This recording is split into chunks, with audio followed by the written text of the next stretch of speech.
दोस्तों नमस्कार, स्वागत है एक बार फिर से अपने यूट्यूब चैनल में। दोस्तों आज हम बात करने वाले हैं यूपी ट्रिपल एस सी पेट आर ओ के लिए इम्पॉर्टेंट क्वेश्चन है, हूबहू एग्जाम में आने वाले क्वेश्चन है। ये हर एग्जाम में क्वेश्चन आते हैं। तो चलिए सीधे देर ना करते हुए हम लोग चलते हैं पहले क्वेश्चन की तरफ।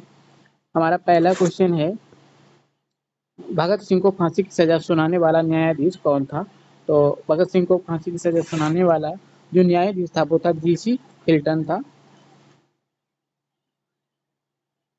आगे है, शिमला समझौता कब हुआ था? तो शिमला समझौता की बात करें तो ये 1945 ईस्वी में शिमला समझौता हुआ था। आगे बात करें तो किस एक्ट को बिना अपील, बिना वकील तथा बिना दलील का कानून कहा गया है? तो ये रॉलेट एक्ट को बिना वकील, बिना अपील, बिना दलील यानी कि बिना अपील, बिना वकील तथा बिना दलील का कानून कहा गया है। इसको काला कानून की संज्ञा दी गई है और ये कब पारित हुआ? 1919 ईस्वी में ये आया था, लागू किया गया था। आगे बात करते हैं तो इंग्लैंड में भारतीय सुधार समिति की स्थापना किसने की? तो इंग्लैंड में भारतीय सुधार समिति की स्थापना दादा भाई नौरोजी ने की थी।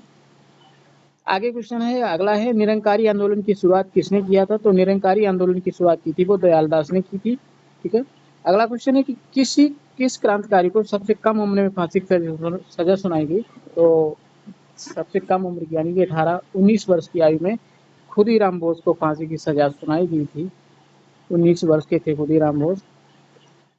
आगे है, कैसरे हिंद की उपाधि जलियांवाला बाग हत्याकांड के विरोध में किसने लेने से मना कर दिया? तो ये महात्मा गांधी ने मना कर दिया था, कैसरे हिंद की उपाधि त्याग दी थी। आगे की बात करें तो गदर पार्टी की स्थापना किसने किया था? तो गदर पार्टी की स्थापना लाला हरदयाल और काशीराम ने 1913 ईस्वी में सैन फ्रांसिस्को अमेरिका में की गई थी। अगला क्वेश्चन है कि साइमन कमीशन को और किस नाम से जाना जाता है? तो साइमन कमीशन को व्हाइट मैन कमीशन के नाम से जाना जाता है, जो 1928 में भारत आया था साइमन कमीशन। कांग्रेस का विभाजन कब और किन दलों के बीच हुआ था? तो कांग्रेस का विभाजन जो हुआ था 1907 में सूरत अधिवेशन में नरम दल और एवं गरम दल के बीच हुआ था। आगे बात करें तो कांग्रेस के प्रथम मुस्लिम अध्यक्ष कौन थे? तो कांग्रेस के प्रथम मुस्लिम अध्यक्ष की बात करें तो बदरुद्दीन तैयबजी थे, जो बदरुद्दीन तैयबजी। आगे बात करें तो मराठा साम्राज्य के संस्थापक कौन थे? तो मराठा साम्राज्य के संस्थापक जो थे वो शिवाजी थे। शिवाजी द्वारा लगाए गए दो कर कौन से थे? तो चौथ एवं सर्व देशमुखी, जो शिवाजी के द्वारा शिवाजी के शासनकाल में, मराठा शासनकाल में ये जो कर है वो लगाए गए थे। आगे बात करें तो स्वतंत्र भारत के प्रथम गवर्नर जनरल कौन थे? तो स्वतंत्र भारत के प्रथम गवर्नर जनरल की बात करें तो लॉर्ड माउंटबेटन थे। आगे बात करें तो रंगीला बादशाह किसे कहा जाता है? तो रंगीला बादशाह की बात करें तो रंगीला बादशाह मोहम्मद शाह को कहा जाता है, रंगीला बादशाह। आगे बात करें तो ईरान का नेपोलियन किसे कहा गया? तो नादिर शाह को ईरान का नेपोलियन कहा जाता है। जो भारत का कोहिनूर हीरा था वो नादिर शाह ही लूट ले गया था। मुगल दरबार में आने वाला प्रथम अंग्रेज कौन था? तो कैप्टन हॉकिंस था। ये जहांगीर के शासनकाल में आया था, जहांगीर के दरबार में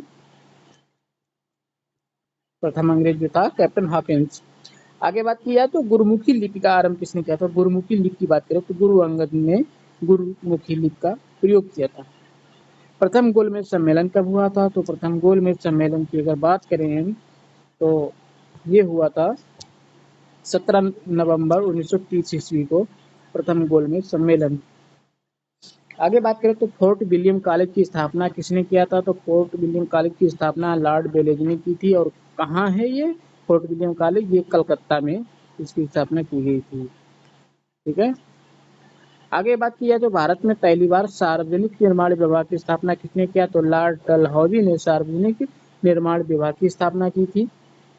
अजमेर में मेयो कॉलेज की स्थापना किसने किया? तो लॉर्ड मेयो ने अजमेर में जो कॉलेज है उसकी स्थापना लॉर्ड मेयो ने की है।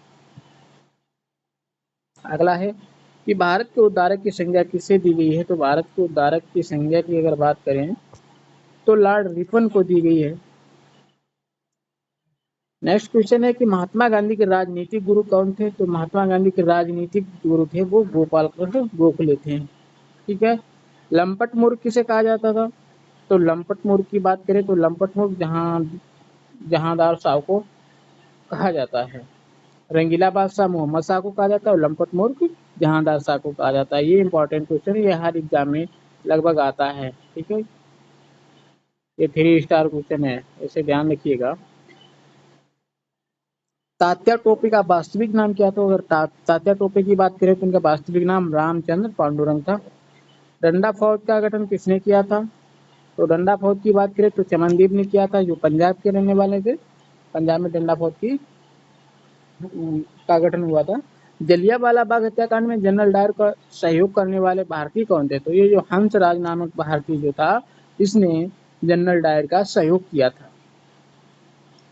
मेवाड़ में भील आंदोलन का नेतृत्व किसने किया? तो मेवाड़ में जो भील आंदोलन हुआ था उसका नेतृत्व किया था मोतीलाल तेजावत ने किया था। आगे बात की जाए तो फॉरवर्ड ब्लॉक की संस्थापक कौन थे, यानी कि फॉरवर्ड ब्लॉक की स्थापना किसने की थी? तो फॉरवर्ड ब्लॉक की स्थापना सुभाष चंद्र बोस ने की थी 1939 ईस्वी में। आगे बात की जाए तो खालसा पंथ की स्थापना किसने की? खालसा पंथ की, तो खालसा पंथ की अगर बात की जाए तो गुरु गोविंद सिंह ने खालसा पंथ की स्थापना की।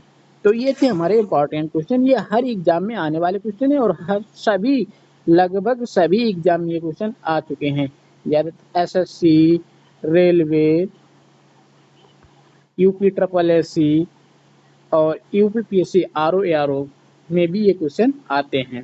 ठीक है, तो ये क्वेश्चन ध्यान से पढ़िएगा, ये एग्जाम में कोई ना कोई इसमें क्वेश्चन, इन क्वेश्चनों में से कोई ना कोई क्वेश्चन एग्जाम में फंस ही जाएगा, जरूर आएगा, हर एग्जाम में आते हैं। ठीक है, मिलते हैं नेक्स्ट वीडियो में, तब तक के लिए धन्यवाद।